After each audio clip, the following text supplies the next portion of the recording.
అనకాపల్లి జిల్లా నక్కపల్లి మండలం ఉపమాక గ్రామంలో గరుడాద్రి పర్వతంపై స్వయంభుగా వేంచేసి ఉన్న శ్రీ కల్కి వెంకటేశ్వర స్వామివారి ఆలయంలో ధనుర్మాస ఉత్సవాలలో భాగంగా గరుడ వాహనంపై స్వామివారి తిరిగి సేవ ఘనంగా జరిగింది.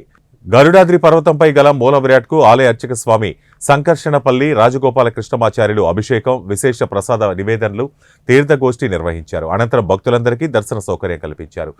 కొండ దిగువన గల ఆలయ క్షేత్రపాలకుడు వేణుగోపాల స్వామి వారికి ఉపాలయంలో అర్చక బృందం గొట్టుముక్కల వరప్రసాదాచార్యులు, పీసపాటి వెంకట శేషాచార్యులు, భాగవతం గోపాలాచార్యులు, నండూరి వెంకట రాజగోపాలాచార్యుల ఆధ్వర్యంలో నిత్య కార్యక్రమాలు పూర్తి చేశారు.